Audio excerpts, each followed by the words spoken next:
Hello students, welcome back to our channel. क्या हाल चाल आपके? आई होप आप सब अच्छे होंगे। जैसे कि आपको पता है कि हम ऑलमोस्ट सिलेबस खत्म करने ही वाले हैं, बस होने वाला है हमारा सिलेबस। ठीक है ना? तो कई बच्चों के तो प्री बोर्ड्स वगैरह हो गए होंगे, बट कोई बात नहीं, आप टेंशन मत लो। आप बोर्ड की प्रिपरेशन पर ध्यान रखो। अगर आपका प्री बोर्ड अच्छा नहीं गया, टेंशन नहीं लेनी है, डीमोटिवेट नहीं होना है, बोर्ड पर फोकस करो। अभी टाइम है, 9th मार्च को एग्जाम होना है, अभी टाइम है, आप कर सकते हो। ठीक है ना? अभी बहुत टाइम है।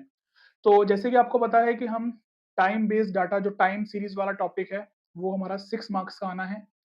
तो उसको हम अच्छे से करेंगे, इस टॉपिक को, है ना? तो जो ये टॉपिक है, सिर्फ 2 वीडियोस में हमने कंप्लीट कर लिया। इसमें 2 ही मेथड थे। एक तो मेथड ऑफ मूविंग एवरेज, जो कि हमने लास्ट वीडियो में किया था। नहीं देखा है तो आपने देख लो, वो वीडियो डिस्क्रिप्शन पर भी मिल जाएगा आपको। वो वीडियो प्लेलिस्ट में 2 ही वीडियोस हैं, तो आपको इजीली मिल जाएगी। ठीक है ना? आज वाली वीडियो में हम पढ़ेंगे मेथड ऑफ लीस्ट स्क्वायर। ठीक है? तो ये दोनों मेथड इंपॉर्टेंट है। क्वेश्चन दोनों मेथड से अलग अलग भी आ सकता है। हो सकता है कि दोनों दोनों में चॉइस आ जाए। अगर चॉइस आती है तो आप ये वाला मेथड प्रेफर करना। क्यों? क्योंकि इसमें कैलकुलेशंस इतनी डिफिकल्ट नहीं होगी और इजी भी है। ठीक है ना? टाइम तो आपको दोनों में लगने वाला है, बट इसमें आपका टाइम कम लगेगा और मेथड दोनों इजी हैं। तो जिसमें अब टाइम कम लग रहा है, आपको वो करना है। अगर ऑप्शन आपके पास और में आता है क्वेश्चन, अगर दोनों में से क्वेश्चन आ जाते हैं, तो फिर तो आपको करना ही पड़ेगा। लास्ट वाला जो मेथड था वो भी इजी था, वीडियो देख लो अच्छे से। मेथड ऑफ लीस्ट स्क्वायर के लिए हमें ये 2 कंडीशंस करनी है। इसका हमें कुछ क्वेश्चंस में यूज नहीं करना। जो प्रैक्टिकल क्वेश्चंस आएंगे उसमें हमें कोई यूज नहीं करना इसका। सिर्फ ये एज अ थ्योरी पढ़ सकते हो आप, कि अगर 1 मार्क्स में क्वेश्चन पूछ लिया जाए, मान लो एमसीक्यू में, तो आपको ये 2 कंडीशंस पता होनी चाहिए इस वाले मेथड के लिए, जो सेटिस्फाई करती है। The sum of deviations of y from their corresponding trend value is 0। ठीक है जी? तो इसका मतलब sigma y minus Y T, ये वाई टी मतलब क्या है? Trend value of y equal to 0। एक ये कंडीशन आ सकती है, मान लो 1 मार्क्स में। Sum of squares of the deviations of the values of y from their corresponding trend value is least. का मतलब क्या है? कि मिनिमम मिनिमम होगी, कि अगर हम sum of the squares of deviations कर दें उन वैल्यूज का, y वाली वैल्यूज का, तो उसकी जो ट्रेंड वैल्यू आएगी वो लीस्ट होगी। ठीक है ना? तो जो ट्रेंड वैल्यू के साथ जो सम ऑफ स्क्वायर्स ऑफ डेविएशन होगा वो लीस्ट होगा। आप ये देख सकते हो, इसको लिखने का तरीका ये है। तो ये लीस्ट होगा और इसमें ये वाला चीज जो है वो 0 होगी। तो बस ये 2 कंडीशंस आपको दिमाग में रखना है। क्वेश्चंस में इसका कोई यूज नहीं है। अब हम डायरेक्ट आगे चलते हैं कि प्रैक्टिकल क्वेश्चंस का प्रोसीजर क्या है। Procedure of finding the equations of trend line. ठीक है ना? तो इस तरीके से हमें इस मेथड को कैसे यूज करना है, प्रोसीजर देख लो क्या है। इक्वेशन ऑफ ट्रेंड लाइन, ये होती है एक ट्रेंड लाइन की इक्वेशन। हमें ये बनानी पड़ेगी, बना के दिखानी पड़ेगी, तभी हम सारी ट्रेंड वैल्यूज निकाल सकते हैं। ठीक है जी? तो ये वाई टी क्या हो गया? वही trend value of y. X हो गया deviation of time t from origin.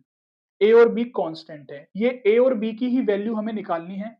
वो इसमें हम पुट करेंगे तो हमारी इक्वेशन ऑफ ट्रेंड लाइन बन जाएगी और इसी से ही हमारी सारी ट्रेंड वैल्यूज निकल के आएंगी, जो एग्जाम में पूछा जाता है। ठीक है ना? वो भी पूछा जाता है एग्जाम में कि ट्रेंड लाइन तो बनानी बनानी है, फिर ट्रेंड वैल्यूज भी निकालो सबकी। तो ट्रेंड लाइन के बिना ट्रेंड वैल्यूज नहीं आ सकती हैं। तो ट्रेंड लाइन देख लो आप, मैंने हाईलाइट किया हुआ है। फिर इसमें जो ए और बी है ना, वो हमें निकालने के लिए इन दोनों का यूज करना पड़ेगा। बहुत इंपॉर्टेंट है, अपने दिमाग में छाप लो इसको, कि find the values of a और बी कैसे निकालेंगे। सिग्मा वाई आपको पता है, sum of y n a plus में बी सिग्मा एक्स। ठीक है जी? यहाँ पर sigma x y equal to a sigma x plus sigma b sigma x square. ये सब क्या है?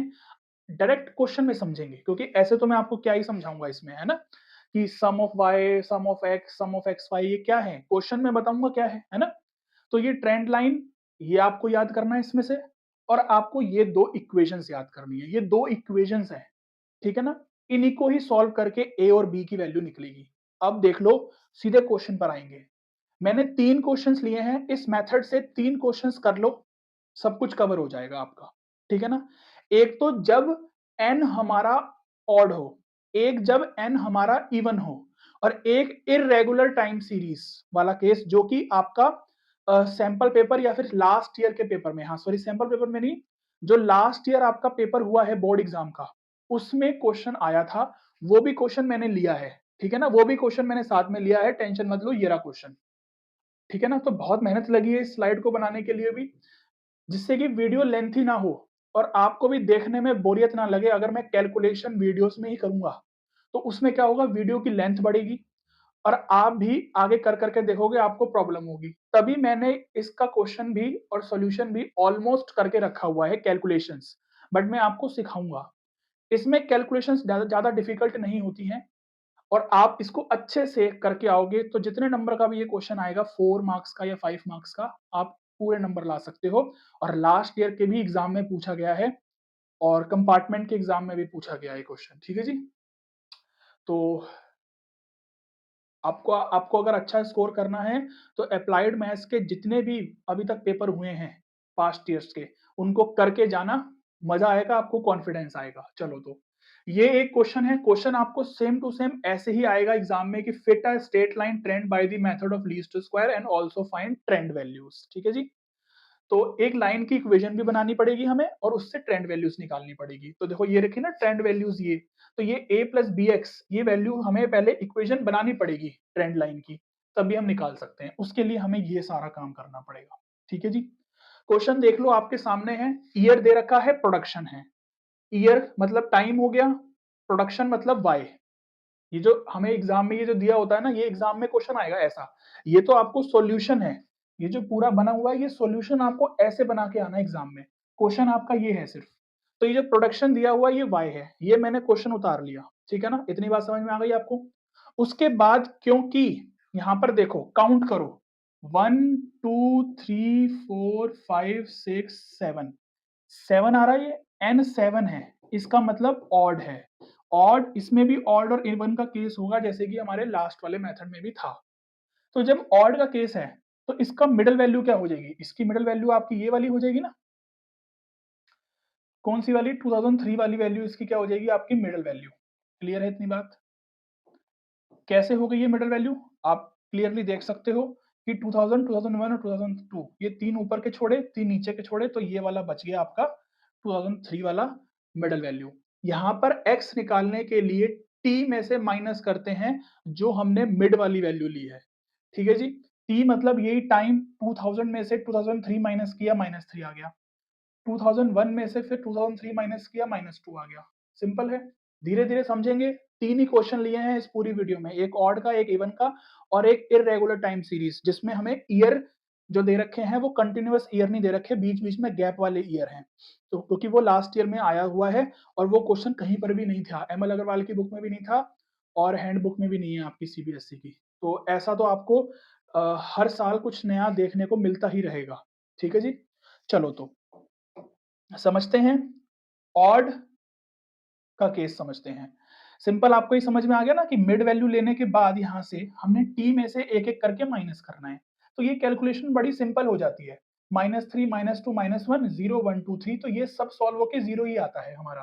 ठीक है ना, आप क्लियरली दे सकते हो, 3 से 3 कट हो गया, 2 से 2 कट हो गया, 1 से 1 कट हो गया, 0 आ गया। तो यानी कि EX की वैल्यू 0 आ गई। अब जो हमारा वो होता है ना इरेगुलर टाइम सीरीज, जो अभी लास्ट क्वेश्चन करेंगे हम, उसमें जो ईयर कंटिन्यूअस नहीं होते हैं, उसमें हमारा जो EX होता है, यानी कि जो X होता है, इसका सम कभी भी 0 नहीं आएगा। ठीक है ना, तो अब आप देखो, ये जो दो इक्वेशंस हमने अभी देखी है ना, ये वाली, अगर यहां पर ध्यान से समझो आप कि अगर EX मेरा 0 हो गया, EX यहां पर 0 हो गया, तो ये पूरा 0 हो गया। तो यानी कि EY इक्वल टू NA। ठीक है जी, तो यहां से EY अपॉन में N कर दूं तो A की वैल्यू आ गई सीधे, जो कि हमें निकालनी है।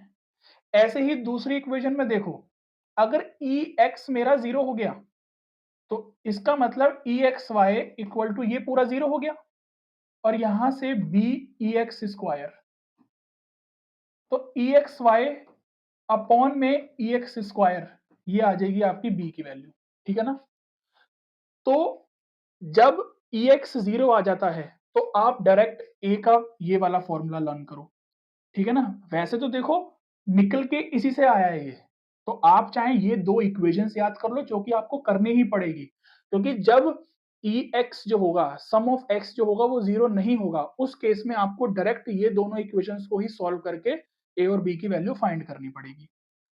और एक क्वेश्चन और ये आ गया आपका, ये बी की वैल्यू आ गई आपकी इस वाले फॉर्मूले से, तो आप इसको डायरेक्ट याद कर लो जब सम ऑफ एक्स हमारा 0 आ जाता है तब, जैसे कि यहाँ पर आ रहा है। और ये ऑड का केस है, तो सिंपल यहाँ पर हम लिखेंगे ई वाई का टोटल आया था 316। देखो मैंने ये करके रखा हुआ है आपके लिए पहले से ही, जैसे कि आपकी टाइम ना वेस्ट हो। एन क्या है, एन आपको पता है यहाँ पर एन कितना हो जाएगा, एन यहाँ पर 7 है। ऑड ये वैल्यूज देख लो कितनी है, 7 है, ये 7 आ गया। तो यहां से जब हम सॉल्व करेंगे तो इतनी कैलकुलेशन तो मैं यहीं पे कर दूंगा, है ना, कि 316 को जब हम डिवाइड करेंगे 7 से तो ये 45.14 आएगा, 45.14।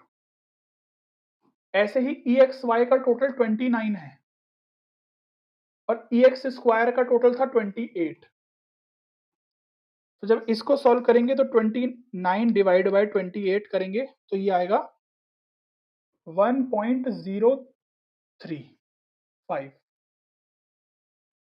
आगे भी है बट यहां पर मैंने सिर्फ इतना लिख दिया 1.035। क्लियर है इतनी बात। ए और बी की वैल्यू हमारी इजीली निकल के आ गई यहां से।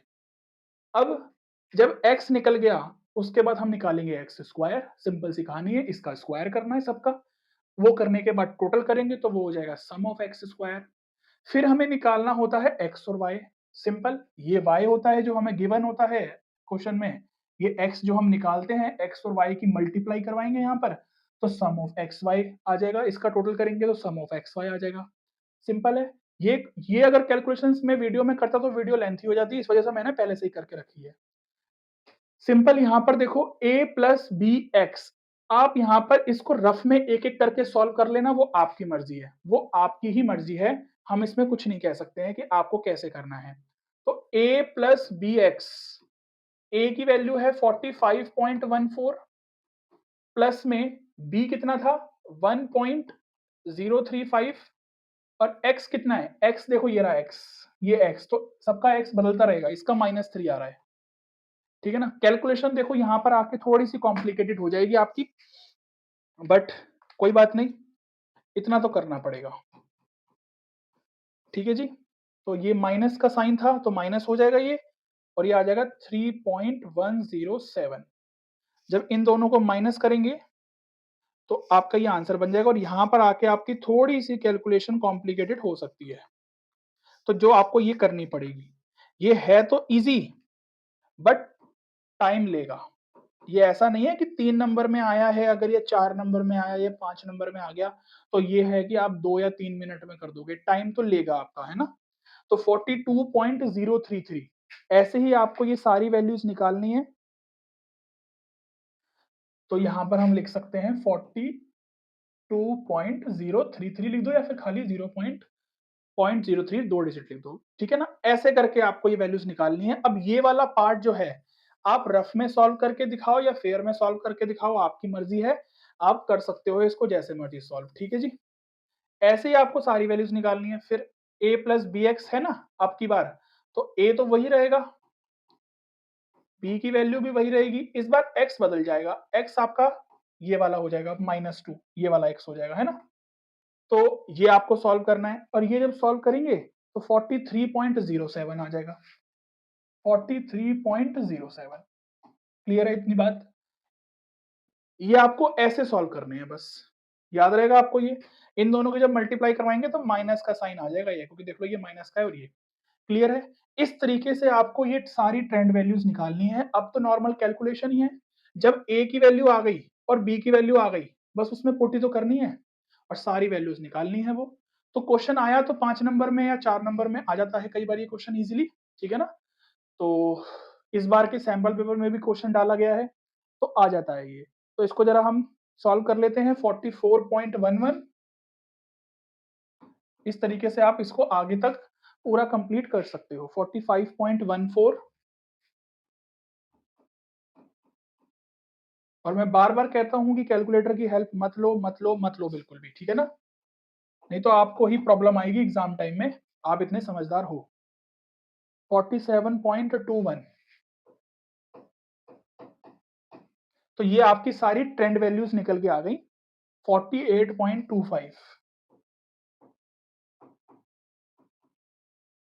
ठीक है जी।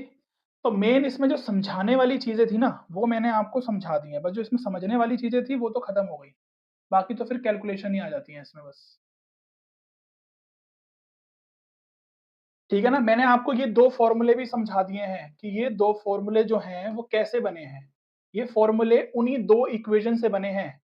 जब हम सम ऑफ एक्स जीरो ले लेते हैं, जीरो आ जाता है जब इसका टोटल, तो हम डायरेक्ट ए और बी की वैल्यू इस वाले फॉर्मूले से निकाल देते हैं, जो कि हमारी इक्वेशन से ही बने हैं ये फॉर्मूले, जो कि मैंने आपको अभी समझाया था। यहाँ पर देख लेना ये चीज, ठीक है। अब ये एक क्वेश्चन हो गया हमारा ऑड वाला, ऑड का केस। अब ये एक क्वेश्चन आता है इवन, ये इवन वाला केस है, ठीक है ना। इवन वाला केस, इसमें n की वैल्यू जो आएगी वो n की वैल्यू इसमें 8 आ रही है। आप ध्यान से काउंट करो, 1 2 3 4 5 6 7 8, 8 आ रही है n की वैल्यू। तो ऑड आ गया। ऑड के केस में क्या होता है कि देखो 1 2 3 ऊपर छोड़ दो, 1 2 3 नीचे छोड़ दो, ये जो दो मिडल के बच गए ना, इनका हमें एवरेज निकालना है, मतलब वही इनका सम करके 2 से डिवाइड करना है। इवन के केस में करना होता है हमें ऐसा, ठीक है ना। और इनका सम जब करके 2 से डिवाइड करेंगे तो हमारा 1983.5 आएगा। और हमें इसको अब वैल्यू लेके यहाँ पर जो टी में से हम माइनस करते हैं ना, ऑड वाले केस में तो क्या होता है कि ऑड वाले केस में तो हमें बीच का ये वैल्यू मिल जाती है एक अकेली, बट इवन वाले केस में दो मिलती हैं, तो दोनों में से कौन सी रखें, तो दोनों में से हम उनका एवरेज निकाल के रखते हैं, यहाँ पर माइनस करते हैं। फिर बस कुछ नहीं है, वही है कि 1980 में से माइनस करते रहेंगे 1983.5, इसका भी सम करोगे तो आप जीरो आएगा, ठीक है ना। इसमें भी जो x का सम करके जीरो ही आता है, वो आप चेक करो। एक एक चीज वहां पर t पे रख के माइनस करते चलेंगे, तो माइनस का 3.5, माइनस का 2.5, माइनस का 1.5, माइनस का 0.5, उसके बाद यहाँ पर 0.5, 1.5, 2.5, 3.5 पॉजिटिव, ये सारे नेगेटिव थे, सेम थे, तो कट के तो जीरो आ गया, ठीक है ना। बस जो सीखने वाली चीजें है ना, वो जो छोटी छोटी जो चीजें होती है जिसमें गलतियां नहीं होनी चाहिए, वो मैं आपको बता रहा हूँ कि इवन वाले में एवरेज आपको लेके माइनस करना है। फिर सिंपल वही है कि x का स्क्वायर करना है, सिंपल यहाँ पर सबका स्क्वायर कर दिया। फिर नॉर्मल x और y की मल्टीप्लाई करनी होती है, y इसमें ये है जो प्रोडक्शन दिया हुआ है, हमें x और y की मल्टीप्लाई करनी है। यहाँ पर x का भी टोटल करना होता है, y का भी टोटल करना होता है, सिग्मा एक्स स्क्वायर का भी टोटल करना होता है, और सिग्मा एक्स वाई का भी टोटल करना पड़ता है, ठीक है ना। अब ध्यान से देखो कि जो सम ऑफ एक्स है वो जीरो आ गया, तो सिंपल मैंने आपको बताया यहाँ से कि हम यहाँ से उस केस में a की वैल्यू जो आएगी वो सिग्मा y अपॉन में n रख देंगे, ठीक है ना। तो यहां से सिग्मा y कितना आया था, 4334 अपॉन में 8, तो सिंपल यहां से a की वैल्यू निकल के आ जाएगी आपकी, ठीक है ना। तो डिफिकल्ट बिल्कुल भी नहीं है, 41, ये आपका a आ गया यहां से निकल के, ठीक है जी। आ गई इतनी बात समझ में। b कैसे निकलेगा, b भी बहुत सिंपल है कि सिग्मा एक्स वाई अपॉन में सिग्मा एक्स का स्क्वायर। तो यहां से सिग्मा एक्स वाई का टोटल कितना था, 2504 अपॉन में सिग्मा एक्स स्क्वायर का टोटल था 42। कैलकुलेशन तो भाई करनी ही पड़ेगी क्योंकि मैथ्स है तो कैलकुलेशन तो होगी ही होगी। तो ये आ जाएगा 59.612, तो 59.62 इसे ले लेते हैं राउंड ऑफ करके। क्लियर है इतनी बात। तो यहां से जो आपकी जो ट्रेंड लाइन बनी ना, वो क्या बनी, a प्लस बी एक्स होता है, तो यहां से आपका बन गया a क्या है, 541.75 प्लस में bx, तो यहां से b 59.62, 59.62 x, तो ये बन गया आपका ट्रेंड लाइन की इक्वेशन। बस इसका यूज करके आपको ये ट्रेंड वैल्यूज निकालनी है। यहाँ पर ये जो दिया हुआ है ना a और b, बस पुट करते जाओ, x की वैल्यू बदलते जाओ सब में। कैलकुलेशन देखो डिफिकल्ट हो रही है, बट क्योंकि ये क्वेश्चन हमने ऐसा लिया है कि थोड़ा डिफिकल्ट है, जरूरी नहीं है कि इतना ही डिफिकल्ट क्वेश्चन आपको एग्जाम में पूछा जाए। वो डिपेंड करेगा कि एग्जाम में किस लेवल का क्वेश्चन पूछा जाता है, वो सब एग्जामिनर के मूड के ऊपर बात है कि कैसा क्वेश्चन बनता है। वो ओवरऑल पेपर को देख के ही क्वेश्चन सेट करते हैं, ठीक है ना। तो यहां से आपका ये इजीली निकल गया, आपका ट्रेंड लाइन बन गई। बस ए और बी की वैल्यू पुट कर करके फटाफट वैल्यूज निकालेंगे, तो ये आ जाएगा आपका पहला 333.08। कैसे निकल के आया ये, सिंपल यहां पर समझा देता हूं मैं नेक्स्ट पेज पे कि सिंपल जो ए की वैल्यू थी ये, प्लस में बी की वैल्यू 59.62, और साथ में x की वैल्यू, पहले वाले में x की वैल्यू क्या थी, माइनस का 3.5, तो माइनस का 3.5 यहां पर आएगा, और जब इसको हम सॉल्व करेंगे तो ये वैल्यूज निकल के आ जाएंगी आपकी। तो 59.62 मल्टीप्लाई 3.5 जब हम करेंगे तो 208.67 आएगा, और जब इसको माइनस करेंगे तो ये आपका आ गया 333.08। ठीक है ना, ये ऐसे निकल के आया है आपका यहां पर। क्लियर है, बस सारी वैल्यूज निकालते रहेंगे, क्या करते रहेंगे, x की वैल्यू डालते रहेंगे, ये इस केस में फिर ये फिर ये फिर ये, ऐसे करके हम इसको पूरा क्वेश्चन सॉल्व कर देंगे। पूरा क्वेश्चन सेम है जैसे पहले किया है, बस इसमें इवन वाले केस में हमें, क्योंकि यहाँ पर जो माइनस में लेना होता है, t माइनस करके जो यहाँ पर लेना होता है, वो इन दोनों का सम आता है। जो मिडल में वैल्यू बच गई है उनका सम होता है, सम होके एवरेज एवरेज आता है उनका। बाकी सारा प्रोसेस आपका बिल्कुल सेम है। तो 392.7 392.7 इस तरीके से आप पूरी वैल्यूज फिल कर सकते हो। ठीक है ना, ये तो क्वेश्चंस मैंने दोनों जो लिए हैं बुक के ही क्वेश्चंस हैं आपके, मैंने कोई एक्स्ट्रा नहीं लिए हैं, सिर्फ बुक के क्वेश्चन है आपके, ये सीधे सीधे 511.94।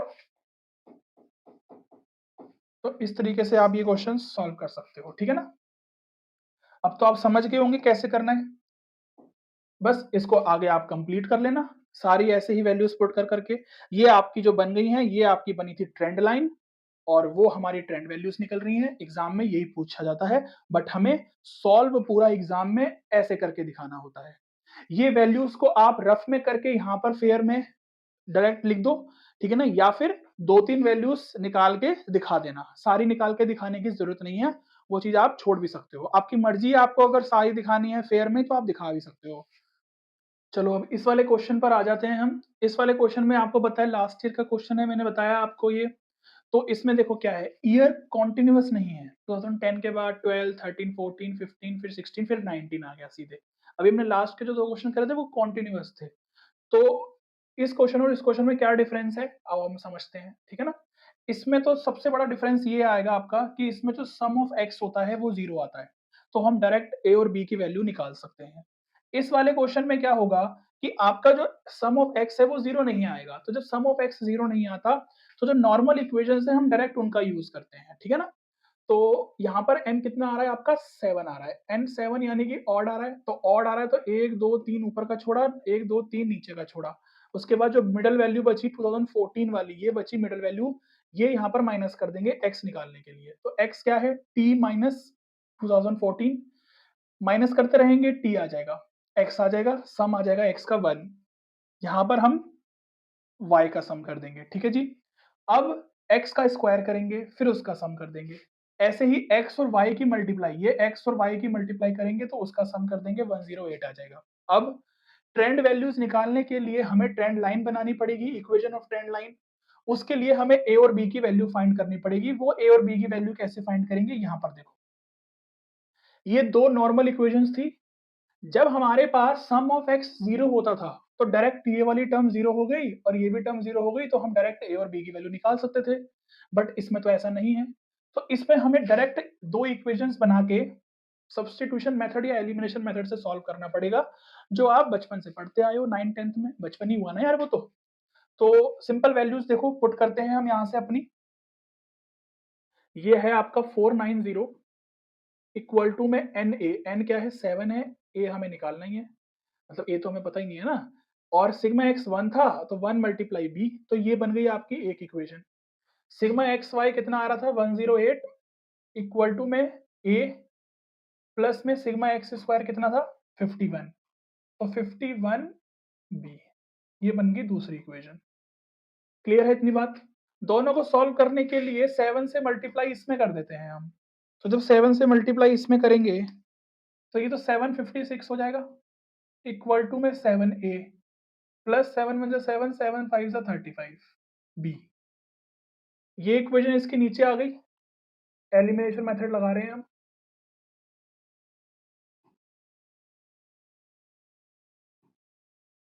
तो यहां से 756 माइनस 490 266 आ गया इक्वल टू में ये कट गया और यहां से आ गया 356 बी। तो 266 अपॉन में 356 अपॉन इक्वल टू बी। तो डिवाइड बाय 356 करेंगे तो 0.7471 आएगा, तो वही है राउंड ऑफ करके 0.75। क्लियर है? ए की वैल्यू निकालते हैं, इसमें पुट कर देते हैं। इसमें से ये माइनस कर दिया तो 489.25 आ गया। 7 से डिवाइड कर देंगे तो ए की वैल्यू आ जाएगी। तो 489.25 डिवाइड बाय 7, तो ये आ गया 69.8928। तो हम राउंड ऑफ करके लिख देते हैं 69.90। ठीक है जी। ये आ गई आपकी ए की वैल्यू, ये आई थी आपकी बी की वैल्यू। सिंपल यहां पर इक्वेशन जब बनाएंगे ट्रेंड लाइन की, तो वो बन जाएगा आपका 69.9 प्लस में 0.75 एक्स। खत्म कहानी, बन गई सिंपल। इसमें एक्स की वैल्यू पुट करते रहेंगे और आंसर आ जाएगा। अगर कोई शॉर्टकट सीखना है एक छोटा सा, तो एक शॉर्टकट भी सिखा देता हूँ आपको। देखो ये जीरो पर तो जीरो ही आने वाला, सॉरी जीरो पर जीरो नहीं, एक्स की वैल्यू जब जीरो रहेगी तो ये पूरा जीरो हो गया, सिर्फ ए बचा। तो ए हमारा था 69.9। अब अगर 2013 की हमें ट्रेंड वैल्यू निकालनी है, तो इक्वेशन क्या बनी थी हमारे पास, ये इक्वेशंस बनी थी हमारे पास, ठीक है ना, एक्स करके। अब आप डायरेक्ट चाहे यहाँ पर एक्स की वैल्यू -1 पुट करो, तो सिंपल अगर -1 पुट करोगे आप तो 0.75 आ जाएगा।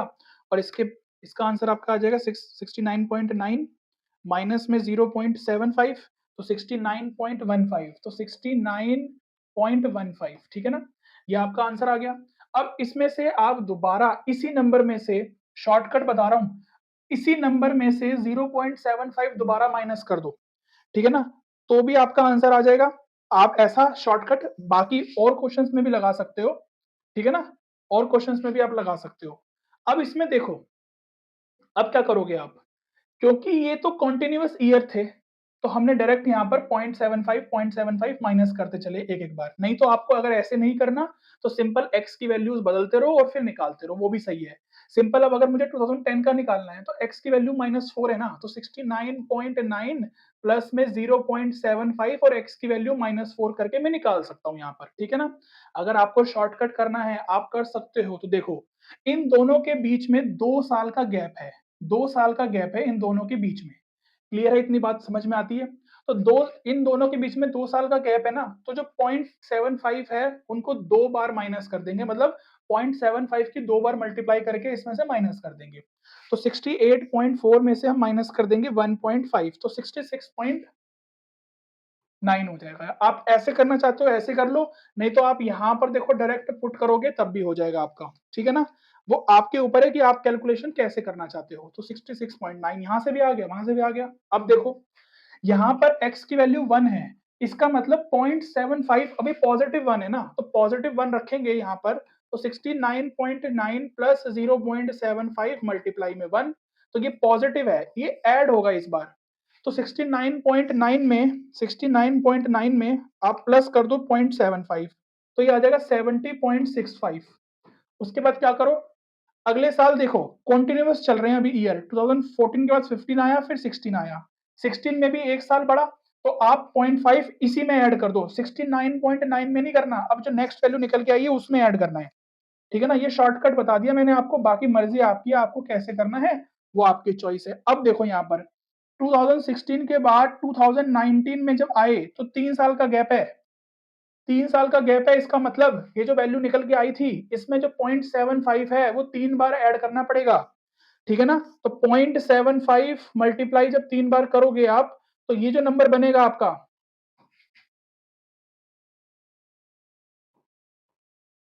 ठीक है ना, 2.25 प्लस कर दो इसमें, तो इसमें प्लस कर दो 2.25, तो ये आ जाएगा आपका 73.65। तो ये आप ऐसे भी इसकी कैलकुलेशन कर सकते हो, नहीं तो वही है कि डायरेक्ट वैल्यू एक्स की पुट करो 5 और आपने करके निकाल दो, वो आपकी मर्जी है, ठीक है जी। ये क्वेश्चन हमने कंप्लीट कर लिया। अगर आपको अच्छा लगा तो लाइक शेयर और कमेंट करके जरूर बताना कि सर क्वेश्चन करने में मजा आया, इसका स्क्रीनशॉट ले लो कि इन क्वेश्चंस को आप एलिमिनेशन मेथड से या सब्स्टिट्यूशन मेथड से ए और बी की वैल्यूज निकाल के, बाकी सारा काम सेम है। ये जो मैंने आपको शॉर्टकट बताया है, ये आप बाकी इन 2 क्वेश्चंस में भी अप्लाई कर सकते हो, नहीं तो आप डायरेक्ट वैल्यूज़ पुट करके करना चाहते हो, वैसे भी कर सकते हो। अगर आपको कॉन्फिडेंस नहीं आ रहा अगर वैसे डायरेक्ट करने का, तो आप वैल्यूज़ पुट करके करो, 2-3 मिनट एक्स्ट्रा लग जाएँगे, बट आपको ये लगेगा कि हाँ, मैंने ठीक कर दिया, ठीक है जी? तो ये 2 वीडियोज़ हैं टाइम सीरीज़ की, 2 ही मेथड हैं और हमने 2 ही वीडियो में पढ़ना था बस और हमने 2 ही वीडियो में पढ़ लिया। ये टॉपिक खत्म हो चुका है, 6 मार्क्स की वेटेज लेता है, 2 वीडियोज़ देख लो, 6 मार्क्स आपके पक्के हो जाएँगे। अगर आपको वीडियो अच्छी लगी हो तो प्लीज़ लाइक, शेयर, सब्सक्राइब ज़रूर करके जाया करो। हमें सपोर्ट मिलता है, 1000 सब्सक्राइबर्स आपने हमारे कंप्लीट करवा दिए हैं, इससे हमें काफ़ी मोटिवेशन मिल जाती है, ठीक है जी? और बताओ आपको अब क्या-क्या चाहिए है? नेक्स्ट वीडियो मैं सोच रहा हूँ कि मैं एक वन शॉट ले आऊँ एलपीपी पर। जो चैप्टर है हमारा लीनियर प्रोग्रामिंग प्रोग्राम एलपीपी, इस पर मैं सोच रहा हूँ कि एक वन शॉट ले आऊँ, उसमें मैं आपको सब कुछ कवर करवा दूँगा। क्योंकि एमएल अग्रवाल में बहुत सारे क्वेश्चन्स दे रखे हैं, एक-एक क्वेश्चन्स करने का कोई फ़ायदा नहीं है अब। तो इस टॉपिक पर एक वन शॉट बना देते हैं, उस वन शॉट में ही सब कुछ कवर हो जाएगा और वो 8 मार्क्स का चैप्टर है। तो नेक्स्ट हम कोशिश यही कर रहे हैं कि एलपीपी पर एक वीडियो बना दें वन शॉट। अब वो जितनी भी देर की बनेगी उसमें सब कुछ कवर कर देंगे, ठीक है ना? तो अब एक्सरसाइज़ नहीं करेंगे क्योंकि एक्सरसाइज़ करने का कोई फ़ायदा नहीं है उसका। नंबर ऑफ क्वेश्चन्स भी बहुत ज़्यादा हैं, हम मेन हर वैरायटी के क्वेश्चन्स उसके ले लेंगे। तो आपको क्या करना है, शेयर कर देना है अपने फ्रेंड्स के साथ। ये क्वेश्चन जो था हमने लास्ट में किया, ऐसा क्वेश्चन कहीं नहीं था, लास्ट ईयर के पेपर में आया है और बहुत जल्दी हो सकेगा तो सैंपल पेपर का भी सॉल्यूशन ज़रूर डालेंगे अपने चैनल पर, बहुत जल्दी डाल देंगे वो भी, ठीक है ना? तो आपको बहुत कमेंट करते थे बच्चे पहले वीडियोज़ के लिए, बट अब वही है कि एग्ज़ाम की प्रिपरेशन के चक्कर में आप नहीं देख पा रहे हो यूट्यूब या जो भी है, बट लाइक, शेयर कर दिया करो, अगर वीडियो देख रहे हो तो कमेंट भी कर दो, है ना? चलो तो फिर मिलेंगे आपसे नेक्स्ट वीडियो में, good luck, take care, bye-bye.